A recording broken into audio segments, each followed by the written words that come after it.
चलिए आज आपको लेके चलते हैं द्वादश ज्योतिर्लिंगों में से एक बाबा बैजनाथ धाम, जो कि झारखंड में स्थित है।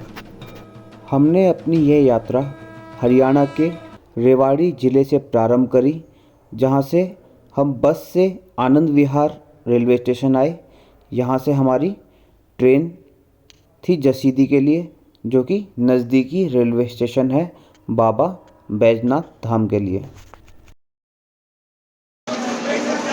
देवघर जा रहे हैं बाबा का नाम लेके, तो मज़ा आ रहा है। और शिवरात्रि के मौके पे हम देवघर पहुँचे नहीं, देवघर जा रहे हैं, बहुत मज़ा आ रहा है। और हमारी ट्रेन सामने खड़ी पहुँच गया, हमारा डब्बा लग गया सामने।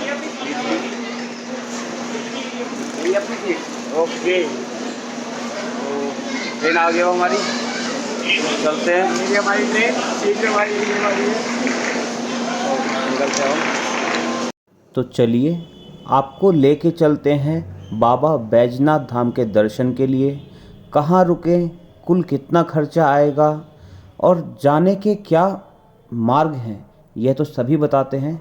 हम इसके साथ साथ आपको यह बताएंगे कि इस मंदिर की क्या विशेषताएं हैं, जिनके कारणों की वजह से आपको यहाँ पे एक बार ज़रूर दर्शन करने जाना चाहिए। यदि आप ट्रेन से इस यात्रा मार्ग को करने का सोच रहे हैं और आप दिल्ली के आसपास रहते हैं, तो आप दिल्ली आनंद विहार से ट्रेन ले सकते हैं, जो कि आपको जसीदी, जो कि नियरेस्ट रेलवे स्टेशन है बाबा बैजनाथ धाम का, वहाँ पे छोड़ेगी। वहाँ से आपको ऑटो की सुविधाएं अवेलेबल है।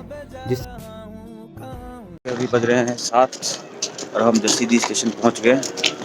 यहाँ से भी हम चलते हैं, ऑटो लेते हैं और बाबा बैजनाथ धाम के दर्शन के लिए जाएंगे। हर हर महादेव, जय श्री कृष्ण। जसीदी से बाबा बैजनाथ धाम मंदिर की दूरी 7.5 से 8 किलोमीटर है, जो कि हम ऑटो से कवर करेंगे। अब हमने यहाँ से जसीदी से ऑटो कर लिया और अब हम जा रहे हैं बाबा बैजनाथ जी के लिए।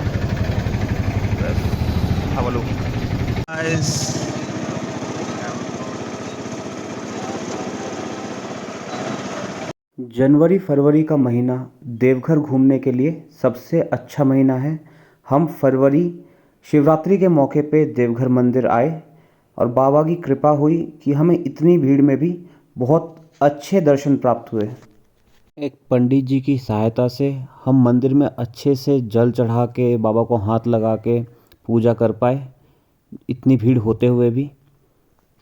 ये पश्चिम गेट है। अच्छा, इधर से आपको निकलना है, 4 गेट है, दूसरा गेट में नहीं ढूंढना है। ठीक ठीक ठीक।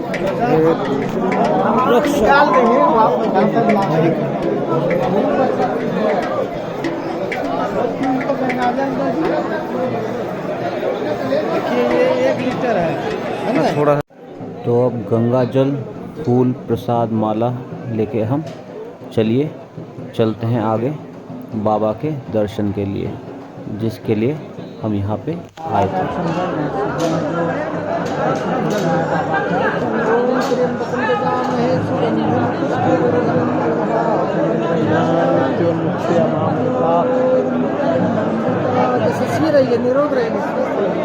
इधर हाथ ऐसा कीजिए। बाबा बैजनाथ ज्योतिर्लिंग मंदिर, जिसे बाबा धाम के नाम से भी जाना जाता है, हिंदू धर्म के 12 ज्योतिर्लिंगों में से एक है और शिव का सबसे पवित्र निवास स्थान है। सभी 12 शिव ज्योतिर्लिंग स्थलों में बैजनाथ धाम का महत्व इसलिए भी अधिक है क्योंकि भारत के 51 शक्ति पीठों में से एक यहाँ माता सती का हृदय गिरा था, इसलिए इसे हृदय पीठ भी कहा जाता है और मनोकामना पूर्ण ज्योतिर्लिंग भी कहा जाता है। कहते हैं यहाँ पे जो भी मनोकामना बाबा को हाथ लगा के उनको स्पर्श करके मांगी जाती है वह अवश्य ही पूरी होती है। अब हम मंदिर प्रांगण में प्रवेश कर चुके हैं। ये मंदिर की पंक्ति जहाँ से होते हुए बाबा भोलेनाथ के दर्शन प्राप्त होंगे और यहाँ पे आके एक असीम ऊर्जा की अनुभूति हो रही है। सभी भक्त बाबा भोलेनाथ के जयकारों के साथ आगे बढ़ते हुए पार्वती पते हर हर महादेव। हर भोले नमः शिवाय गंगाधराय शिव जटाधराय।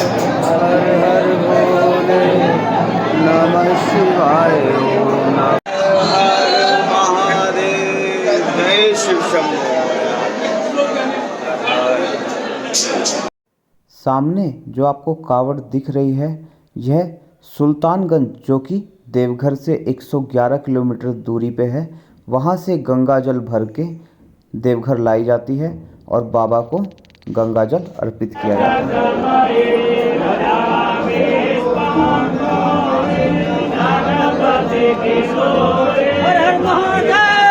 हर हर महादेव।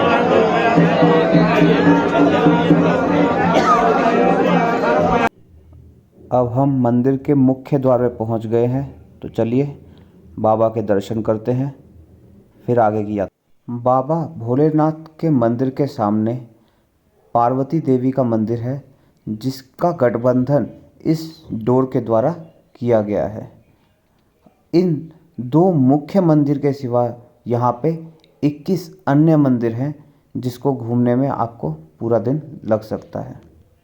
तो मंदिर के दर्शन बहुत अच्छे प्राप्त हुए। बाबा की कृपा से बहुत अच्छे से हम जल चढ़ा पाए बाबा को स्पर्श करके।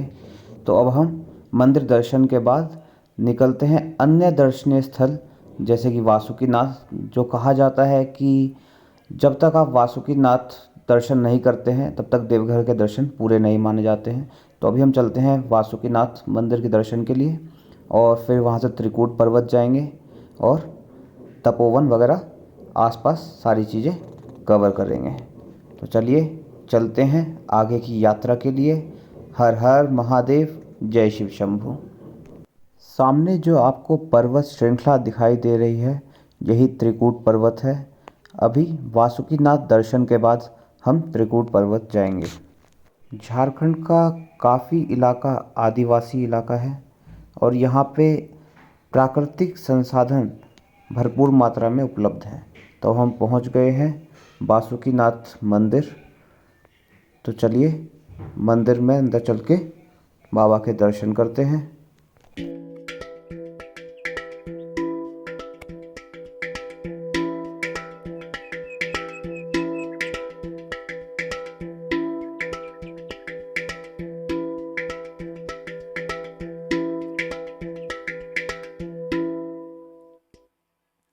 गंगाधराय शिव गंगाधराय। हर हर नीचे से जमीन से निकलता है, यहाँ कितना बम आता है ना, खर्ची भी तो है।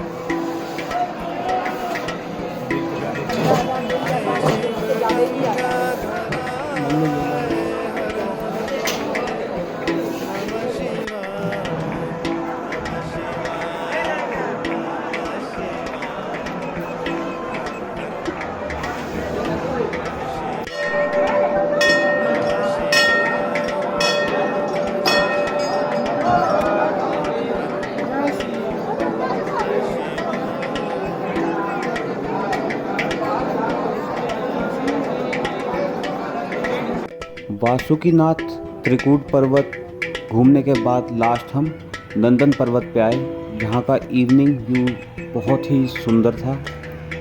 ये देखने के बाद हम एक बार फिर आरती देखने के लिए देवघर मंदिर गए और देवघर मंदिर बहुत ही सुंदर सजा रखी है शिवरात्रि के मौके पे।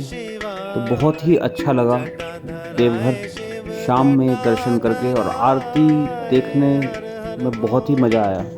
बहुत ही मनमोहक दृश्य था वो। तो अब हम चलते हैं आरती दर्शन करके, फिर हमारी रात की ट्रेन है तो हम आगे दर्शन करके निकलेंगे। तो चलिए, देवघर के बहुत अच्छे दर्शन प्राप्त हुए और बाबा से यही मनोकामना रहेगी कि बाबा सबकी इच्छाएं पूर्ण करें और आपको कुछ मनोहर झलकियों के साथ झारखंड की और बिहार की छोड़ के चलते हैं, घर की ओर प्रस्थान करते हैं और मिलेंगे अगले ज्योतिर्लिंग पे। तब तक के लिए हर हर महादेव, जय शिव शंभू।